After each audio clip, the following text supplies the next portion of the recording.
इस वक्त मैं घाटकोपर मुंबई आपको मैं एक ऐसी घटना दिखाने वाला हूँ जो आपने देखा होगा, सुना होगा, करते भी होंगे। जैसे कि कहा जाता है बीसी, तो लोग बीसी तो दुनिया चलाती है अलग अलग प्रकार के हिसाब से, लेकिन ये जो बीसी होती है गवर्नमेंट के ख़िलाफ़ होती है।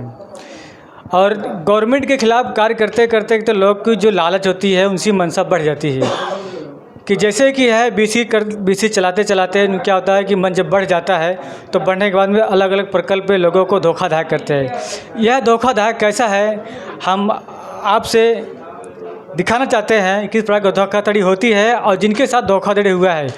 लगभग ये जी कहा जाता है आरोपी, मैं तो आरोपी नहीं कह सकता, लोग आरोपी कह सकते हैं, जो बीसी चलाने वाला है। आज जिनके साथ ये फ्रॉड हुआ है हम उनसे बातचीत करते हैं। तो सर आपका क्या नाम है? नमस्कार, मेरा नाम प्रशांत सुनील दिवेकर है। जी, जैसे कि आपने बता रहे हैं कि जो बीसी में हमको धोखाधड़ी मिली है, ये किस जगह की है? ये पुणे जिला शिरूर करके एक गांव है, घोड़ नदी, ये वहाँ से हुआ है कांड। तो सर आप जो मुंबई में कहाँ पर रहते हैं? आप हम लोग घाटकोपर रमवाई अम्बेडकर नगर में रहते हैं, मुंबई में। तो आपका वहाँ क्या क्या वहाँ पे है? ये बीसी हमने एक औरत के थ्रू पहचान के जरिए लगाई थी। जी जी, नहीं सर आपका वहाँ पे गांव है या कोई पहचान में कैसा क्या है? एक्चुअली ये औरत जो है हमारे रिश्तेदार है नज़दीकी, इसके वजह से हम लोग ने बीसी वहाँ पे लगाया था। तो आप बीसी में कैसे धोखाधड़ी खा गए? आप क्या प्रॉब्लम थी, क्या मैसेज देना चाहते हो लोगों को? हम हर महीने टाइम पे उसको पैसा भरते थे, लेकिन वो कभी भी हमारे बोली बीसी के हिसाब से हमको टाइम नहीं दे पाता था और ना ही तारीख दे पाता था। खाली बोलता था कि आज बीसी है, पैसा भरो, इतना पैसा है आया है भरने को, तो हम लोग उसको ऑनलाइन पेमेंट करते थे, बस यही बात होती थी। क्या अगर आपको कोई बोलेगा तो आप मुझे ऑनलाइन जो पेमेंट सबूत है तो आप दे सकते हैं? जी, हमारे पास पूरा रिकॉर्ड ऑनलाइन पेमेंट किया हुआ। कि आपके साथ में जो बीसी का ठगी हुआ है तो उनका क्या नाम है? ये एक महिला है जो मेरी रिश्तेदार है, उसका नाम है अरुणा दशरथ चाबुकस्वार।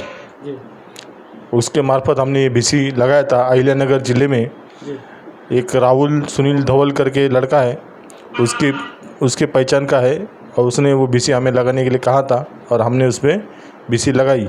यह जो आपके साथ फ्रॉड हुआ है, ये लगभग देखा जाए तो कभी हमारे भारत में सभी जगह फ्रॉड होती है, लेकिन आप ऐसे दलदल में कैसे फंस गए? मतलब आपको जो सगे वाले थे आपको लालच देके ऐसे किया?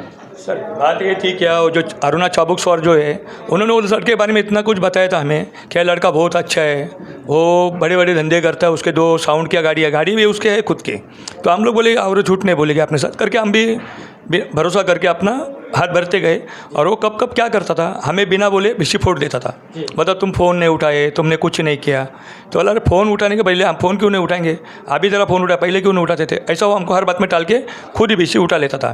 बाद में आखिर में जब 7-8 बिस्सी बची तो मैं बोला मेरे को एक नंबर दे दे, या रुको रुको बाद में लो, ऐसा कर करके उसने दिन ढकेल दिया। बाद में उसने बिस्सी का नंबर मेरा लगने के बाद आज देता हूँ करके अभी कम से कम 4-5 महीना हुआ टाल रहा है, आज देता हूँ कल देता हूँ, फिर बाद में फ़ोन नहीं उठाता है, बस इतना ही काम करता हूँ। तो लगभग आपका उनके पास कितना पैसा है? अभी भोली बीसी के हिसाब से मेरा जो नंबर लगा है उसके बाद 3,40,000 है 3,40,000 मेरा। तो अभी वो क्या कहता है, पैसा देगा या नहीं देगा? वो देता हूँ करके बोलता है, बाकी कुछ नहीं बोलता, ना नहीं बोलता, देता हूँ। देने के बाद तो वही जवाब देगा 10 मिनट में को तुमको भेजता हूँ, मेरे को स्कैनर भेजो, मेरे को तुम्हारा चेक नंबर भेजो। उसको हर बार मैं भेजता हूँ, लेकिन बार बार वही उसका जवाब आता है। तो ये बताइए जो आप ये बीसी चलाते हैं, ये गवर्नमेंट के अंदर के है क्या विभाग के अंदर रहता है? शुरू में तो मुझे पता नहीं था। जब मैं पुलिस स्टेशन में उसकी कंप्लेंट देने गया उस टाइम में पुलिस बोले तुम लोग ने बीसी लगाई कैसे, गवर्नमेंट के अंडर में बीसी नहीं है, गवर्नमेंट ने बीसी तो बंद किए। मैं उनको ये भी बोला साहब तो गवर्नमेंट ने बीसी बंद किए तो ये आदमी बीसी के नाम पे लोगों को फंसाता क्यों है? अगर लोगों को कुछ तकलीफ, लोग पहले पुलिस के पास ही जाएंगे, उसके बाद न्यायालय होता है। लेकिन पुलिस वो सीधा उसका बाप बोलता है मैं वहाँ के कमेटी का अध्यक्ष हूँ, बोलता तुम पुलिस में जाके कुछ होने वाला नहीं है। मतलब वहाँ का उनका लागा बांधा है। और वो लड़के पे भाई क्राइम गुनाह है बहुत से ऐसे। तो उसने अभी बीच में भी एक 5-6 महीने पहले मेरे को बोला मैं अभी पुलिस में 2 लाख भर के आया हूँ। मतलब कौन से केस में भर के आया वो नहीं पता है उसने, लेकिन बोला अभी मैं 2 लाख भर के आया हूँ। जी सर, आपका कितना पेमेंट है लगभग? मेरा लगभग 6,90,000 था जी। उसमें से अभी मेरा कुछ 3,60,000 रुपये बचा है उसके पास। हम लोग एक बार उसके गांव गए, वहाँ उससे बातचीत की, भाई हमारा पैसा क्यों नहीं दे रहे हो, बीसी ठीक से क्यों नहीं चला रहे हो? तो उसने बाप उसके पिता ने कहा कि भाई तुम लोग का पैसा पहले का बाकी है वो भरो और बीसी नए तरीके से शुरू करो। हम लोग ने वो भी पैसा क्लियर किया। उसके पिता ने कहा कि मैं यहाँ का ज़मींदार हूँ, बागायतदार हूँ बहुत बड़ा, आपका 1 रुपया नहीं डूबने दूंगा, आपका जो कुछ है पैसा मैं दे दूंगा। ऐसा करके उसने एक लेटर भी हमें लिख के दिया, लेकिन उसके बावजूद भी हमारा 1 रुपया आज तक नहीं मिला है। वो हर जगह हर टाइम हम उसको फ़ोन करते हैं तो सिर्फ यही बोलता है कि हाँ दे दूंगा, क्या करने का करो आपको, नहीं तो दे दूंगा, मैं दे दूंगा, बस इतना ही बोलते रहता है। तो सर आपने पुलिस चौकी में दाखिल पत्र कुछ किया है? हमने दोनों पुलिस स्टेशन में कंप्लीट किया था, शिरूर पुलिस स्टेशन और तो मुझे जो है लोग हैं उनको दिखाइए एक बार आपने जो किया है। ये पुलिस स्टेशन में हम लोग ने अर्जी दिया। तो ये देखिए इस तरह के सा अर्जी हम लोग ने पुलिस स्टेशन में दिया था, शिरूर पुलिस स्टेशन। और ये दूसरा है पारनेर पुलिस स्टेशन का है। मैटर ऐसा है कि उन लोग का वहाँ के रहने वाले के है वो लोग, उन लोग का उधर लागेबंदी चलता है, पुलिस प्रशासन भी इसमें मिल चुका है। और ये पूरा इलाका जो है नीलेश लंके साहब वहाँ के खासदार है, उनके अंडर में आता है। और ये जो पोहकली गांव है ये पारनेर तालुका में आता है और नीलेश लंके साहब है, इनका उनको शेयर रहेगा। इसके लिए मतदार संघ है। ऐसे फ्रॉड लोगों से ज़रा लोगों को न्याय देना चाहिए कि जो भी वो खासदार के एरिया में अगर ऐसा आदमी काम कर रहा है तो खासदार का नाम तो बदनाम होने वाला है ना। वहाँ पे वहाँ का नगर सेवक कौन है, वहाँ का खासदार कौन है, सबसे बड़ी तो दिल्ली का खासदार है, तो उसकी तो अहम भूमिका है। उसने ऐसे चोरों को से कुछ तो उनको पुलिस स्टेशन में बोल के जवाब पूछना चाहिए।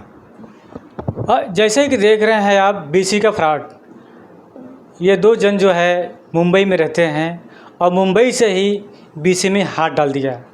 तो इनका स्टोरी आपने सुना होगा कि इनके सगे ही वाले जो थे इनके साथ ठगी करा, ठगी करने के बाद से बीसी में भी ठगी हो गई, और जो कि इन्होंने ऑनलाइन भी पेमेंट किया है, कैश पेमेंट किया है। इसी प्रकार से घटना घटती रही है और इनके साथ आज पैसा ना देने की नौबत आ गई है। और आप लोग भी सतर्क रहिए कि यह जो बीसी होती है गवर्नमेंट के ख़िलाफ़ होती है, और आप लोग भी इस पर नज़रअंदाज कीजिए, बीसी मत कीजिए लोगों के फंसा में, नहीं तो आप भी कल आने वाले समय पे आप इनके जैसे ही दर ठोकर खाएंगे। आप इस पर निश्चिंत धोखादायक पे सावधान रहें। News SRB Ram Kumar, cameraman Rahul Khanjujot, Ghatkopar, Mumbai.